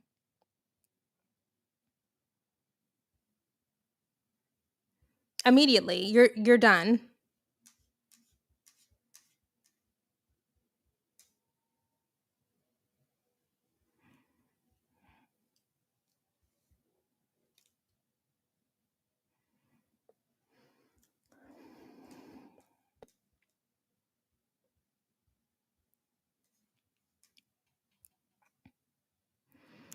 Um, so I just think it's like I think yeah, Marissa is like in a really like oh, and in her immediate when they were in Cabo and Marissa was saying they were sitting on the couch in the hotel room and she was like, "Yeah, you're not my normal type, you know. Before I've dated, you know, hyper masculine." And I was just like, I just think she has put him on the bad bitch list in her mind.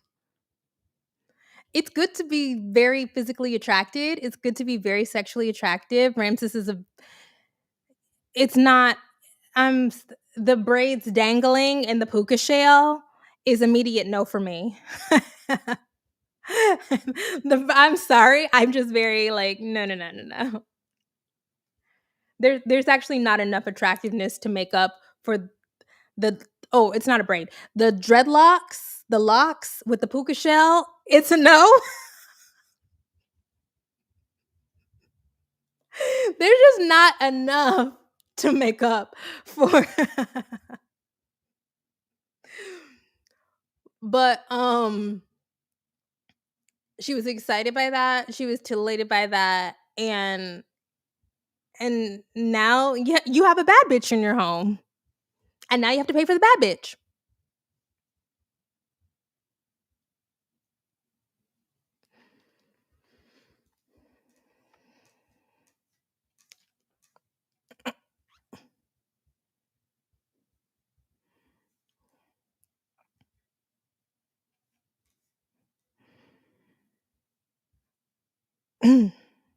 He's handsome in the face, but the haircut and the way he treats Marissa irks me. Their sex conversations were just and I also think he's trying to I mean, I actually feel like he's actively trying to push her away. And she's like chasing after him, like trying to get him to be reinvested. It's like, no.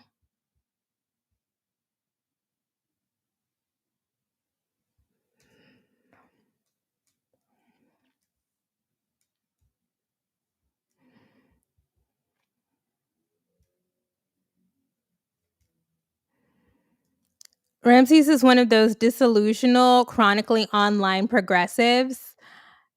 He is, but also like, okay, so this is like, how long have I been on here? Okay, almost 2 hours now. Okay.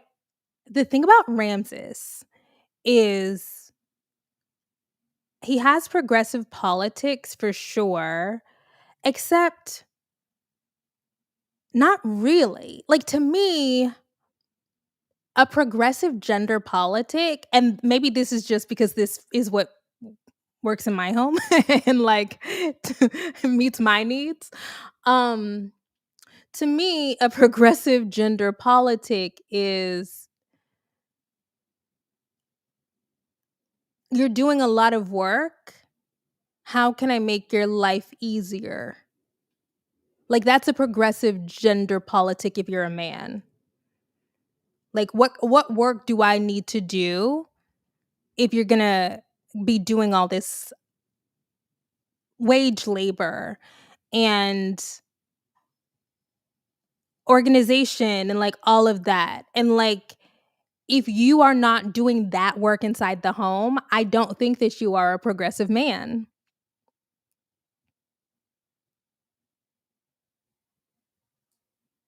Like if you are making your partner's life harder inside of the home, you are not a progressive man.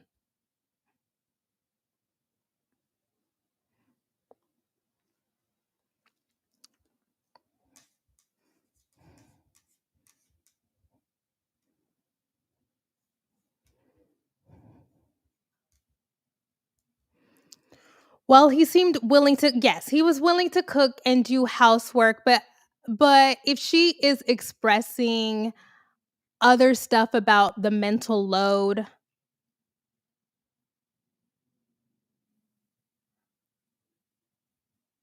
I don't know. And when she expressed it, he didn't say like, "Oh, I understand." He was like, "Oh, that's just not important to me." Immediately no, immediately break up. That's what I think. Immediately break up. I don't know. I think as soon as you express that something is important to you and then the person that you're dating says, "Oh, but that's not important to me." I think immediately break up. But that's just me. That's just, don't listen to me. I think if you're dating somebody who is not willing to meet you where you are, to to do the labor of being empathetic, meaning putting themselves in your shoes to understand your viewpoint so that they don't reviolate you, break up. Hey,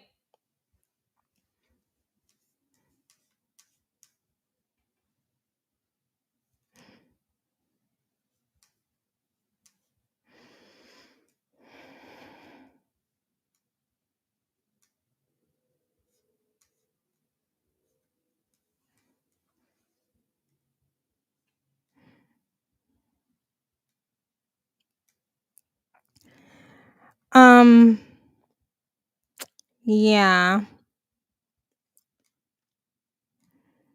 Yeah, he wants her to break up with him. Yeah, I really think that Ramses is intentionally trying to push her away.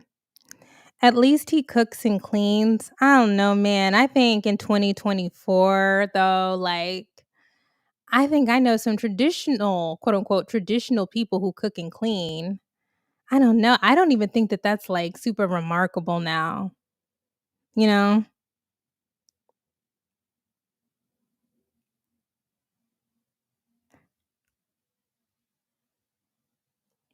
I mean, it's good, it's ideal, but like when so many people are living in 50-50 relationships, and like when their relationship is not going to be 50-50, when their relationship is going to be like 70-30 or 80-20, like to my mind, cooking and cleaning is not enough. And maybe this is why I'm toxic. Maybe this is why I'm toxic. Um yeah.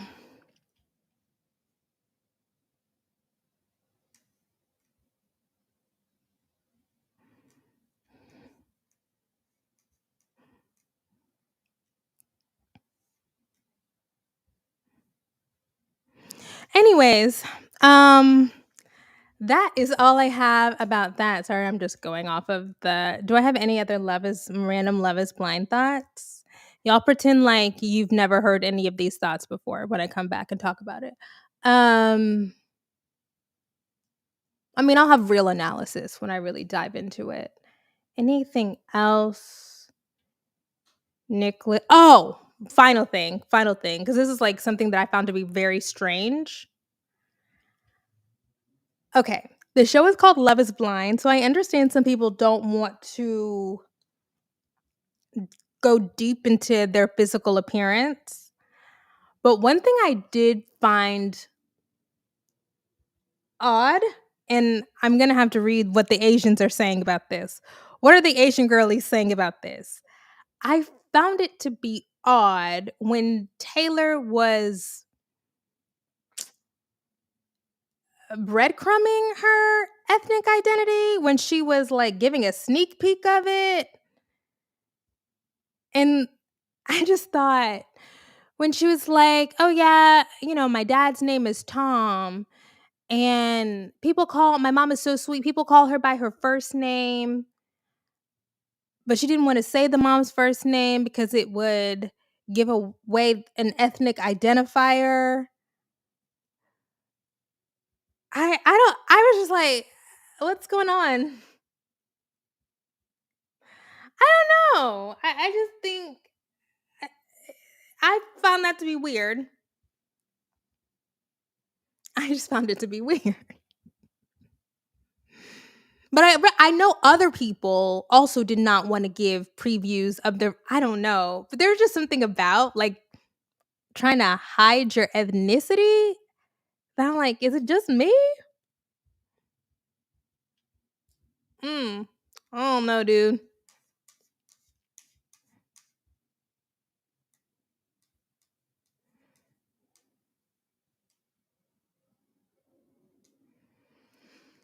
Garrett's reaction was a little weird to the possibility of Taylor not being white. Well, that's what I'm saying. It's like, okay, so this is why I have mixed feelings about it, because Taylor was trying to like give a peekaboo of it, like she was trying to hint at it, her not being white. And so she was like, there's something, I haven't, I'm not, whatever. And then Garrett's reaction was like a little taken aback by it not being white. So maybe Taylor being hesitant to reveal it was justified because she understands white men. Her father is one. Still, still, I don't know. But Taylor is the Olivia Rodrigo of Love is Blind. Not that Olivia Rodrigo is a proud half Filipina, but that's who she reminds me of.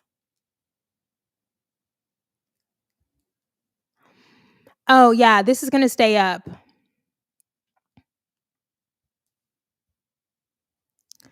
So she's willing to date a potential racist? Well, yeah. Yeah. Um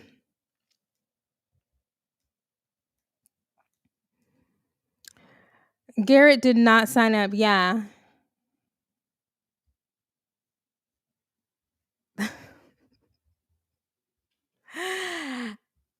Alex is that's the other reason why I like watching this show, is because the women are so many of the men are horrible, but the women are also there's no heroes on Love is Blind. Cause Alex, I'm like, you are bullshitting this man. You're bullshitting him. She was so nitpicky with him. She picked fights. She like found so many faults and flaws with Tim. She just was not feeling him. And it's just really interesting because I wonder if Tim has had that treatment before, because he said in the first episode, "Oh, I used to be a dog, I've had my fun, I've done whatever, and I want to settle down now." And like Alex played the fuck out of him. She did. She really played him like she was not fucking feeling it. And even in their last argument about her going to sleep and like missing his phone calls when his parents were there, I'm like, why, Alex, why are you gaslighting this man? I mean, and I can recognize it because I've done the same thing with people before, but like everybody knows, if you want to make contact with somebody, you contact them. Work is not, you can send a text message, you can step out for a phone call. I mean, please. We've all been in relationships where you're working, your partner is working, they will literally step out of a meeting to talk to you, to send you a text. Like, please. People who like each other can stay in contact.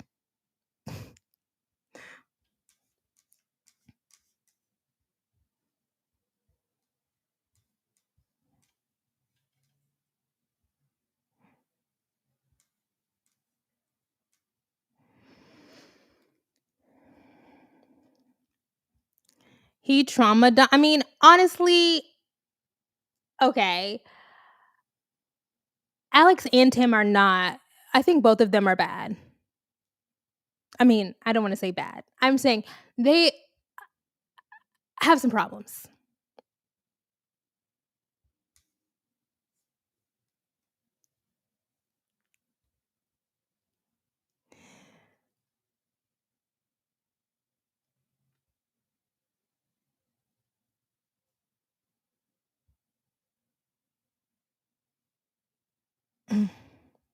In all seriousness, I suspect Tim is worse than Alex, but I worry Alex has an aggressive side.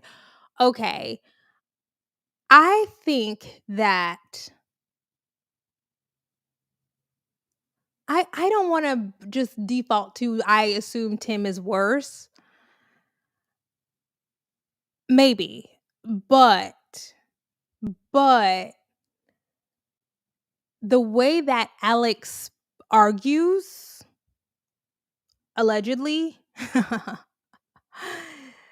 I'm sorry, the way that she was talking to him and the way that she argues allegedly and the covering the mouth and the calling names and stuff, um, that's like such a immediate no, big deal breaker.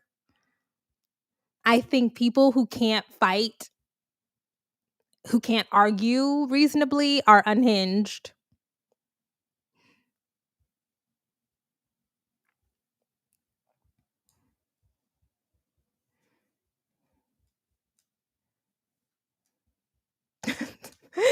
Tim Tim wanted a bad bitch and he isn't. Yeah, Tim definitely seems like he feels entitled to a bad bitch. And Alex is gorgeous. And Alex also wanted a bad bitch. And she was let down because she knows that she is beautiful.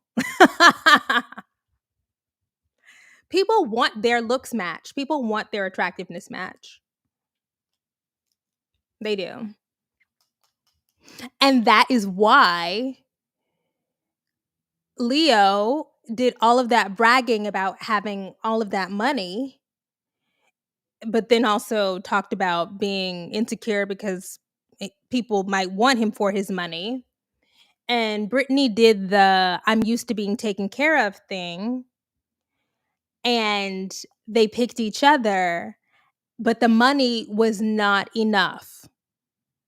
Brittany wants a very rich man who she also finds to be physically attractive.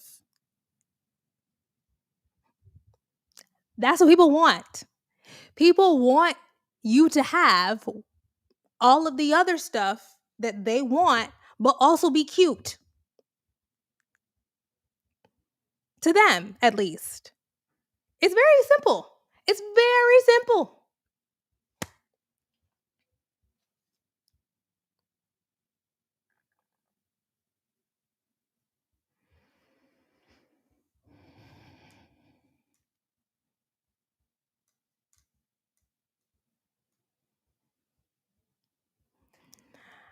Uh, but I will say, yeah, Alex wasn't trying to. Yeah. After their first fight, when Tim said he didn't want to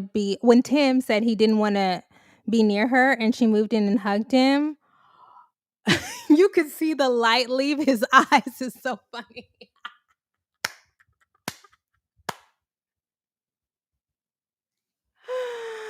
Oh, but also, come on, that's a red flag. Like,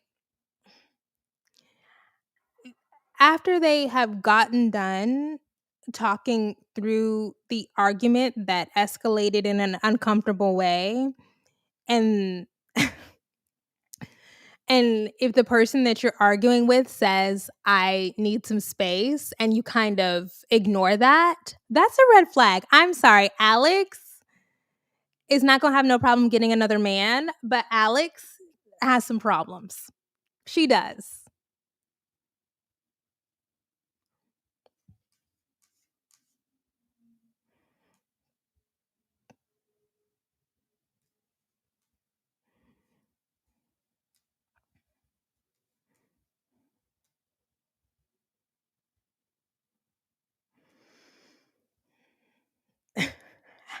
Alex looks like she might have had a corner of Zempic.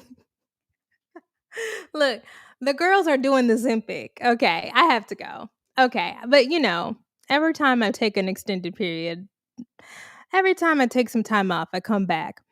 Um, that is all I have. Do I have anything else? I'm excited to see the weddings. The only people I hope every I hope Ramsey says no. I feel bad for Marissa if she gets her heart broken, but she does not need to marry that person, okay? She is marrying a dependent. She doesn't need that. Um Garrett and Taylor, Hannah and Nick. Oh, Hannah and Nick are done. They broke up. Good. Hannah, Hannah, um, but she's young. She didn't need to be on this show anyway. Um, so who are the people who are still getting married?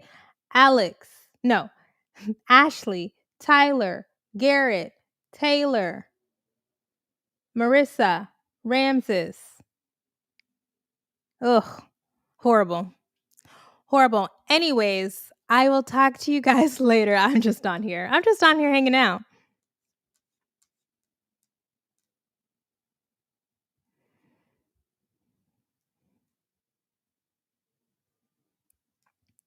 LOL at Sinley. Okay. Leo didn't want oh my gosh. Leo didn't want to pay 100%, which is so strange. It's so strange. But I actually don't even know if I really believe that. I think he was just saying that because and this is the other thing. Oh, I'm sorry. These are all my random like disconnected thoughts.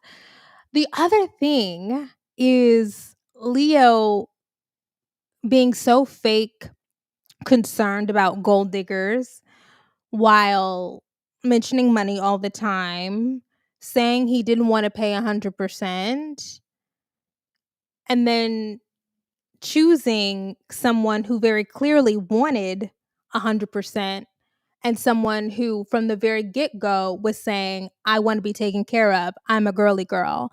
I'm just saying, like, Leo is just not. He's fake. He's fake. And I don't think that that is unusual for men who lead with money. This idea of like, uh, I don't think it's unusual. You're worried about gold diggers, but you went for the self-proclaimed gold digger. Why did you do that? Because you want a trophy. And Leo was so excited when he saw Brittany because Brittany is a hottie with her filler lips. Brittany and her boob job and her lip filler look great.